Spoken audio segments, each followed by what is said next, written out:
আসসালামু আলাইকুম, কেমন আছেন সবাই? আশা করি যে যেখানে আছেন আল্লাহর রহমতে ভালো আছেন। আজকে আমি বানাবো হলো মিল পুডিং।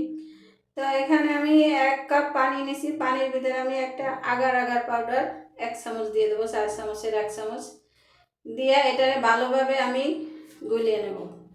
এটার ভিতরে কোনো লাঞ্চ যাতে না থাকে সেভাবে করে ভালোভাবে গুলিয়ে নেব। এখানে আমি একটা কালার দেব, ব্লু কালার। সেই কালারটা দিয়ে আমি 1 চামচ ব্লু কালার দেবো, দিয়ে এটারে মিশিয়ে নেব।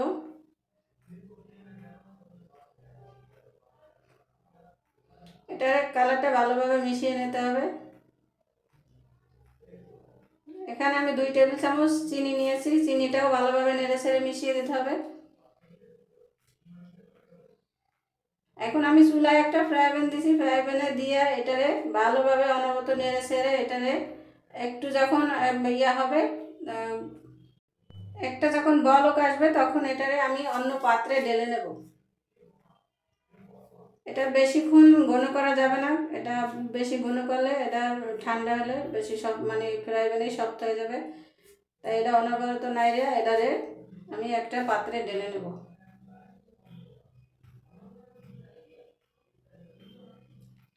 এই যে আমার জেলেটা হয়ে গেছে, এখন আমি এটা ঢেলে নেব। এটাতে আমার এই জেলোটা এই অরেঞ্জ কালারের, এটা আমি আগে একবার বানিয়ে রাখছিলাম, সেটার ভিতরে এটাও ঢেলে দিলাম।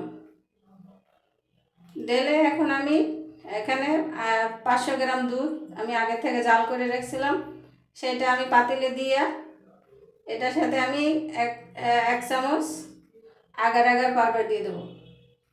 দিয়ে এই পাউডারটা ভালোভাবে আমি নেড়ে ছেড়ে মিশিয়ে দেবো।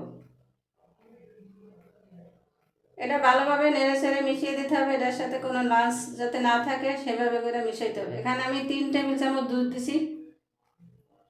এখানে আমি 3 টেবিল চামচ চিনি দিয়েছি।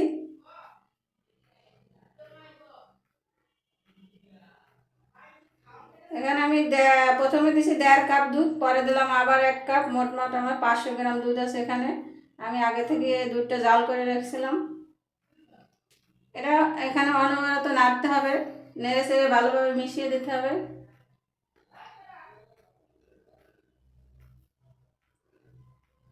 এটা নাড়া বন্ধ করা যাবে না, নাড়া বন্ধ করলে এটা পাতিলে লেগে যাবে।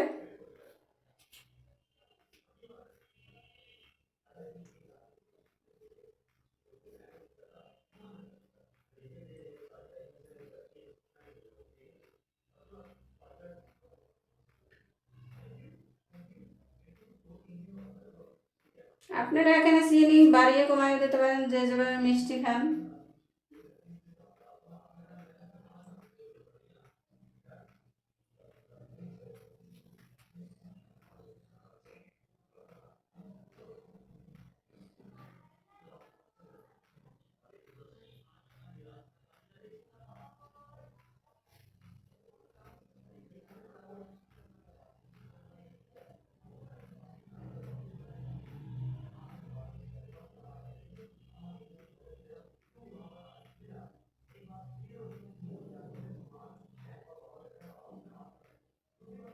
এখানে বারবার নেড়ে দিতে হবে, নাহলে লেগে যাবে।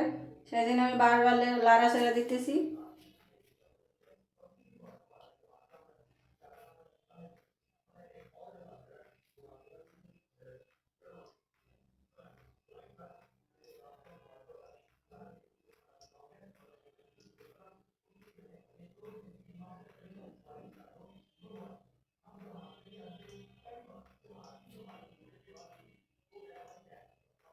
এই পুডিংটা খেতে অনেক ভালো হয়, অনেক ভালো হয়। এই যে রোজা আসতেছে, আপনারা এই পুডিংটা বানাইয়ে বাসায় খেতে পারেন।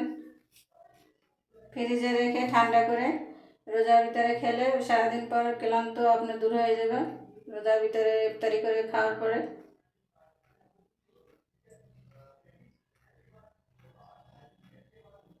এখানে আমার দুধটা হয়ে গেছে, আমি একটু ঠান্ডা করে আবার এই জেলোটার ভিতরে ঢেলে দেবো।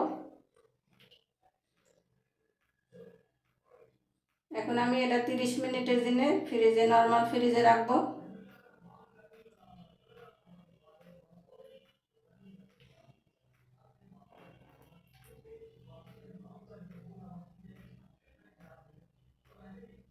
এই যে আমি 30 মিনিট পরে বের করছি, এই যে সুন্দর একটা কালার আসছে আর এটা জমাট হয়ে গেছে।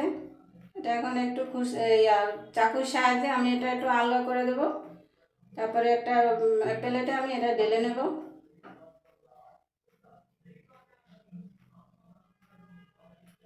কালারটা অনেক অনেক সুন্দর একটা কালার আসছে। আসসালামু আলাইকুম, ভালো থাকবেন, সুস্থ থাকবেন।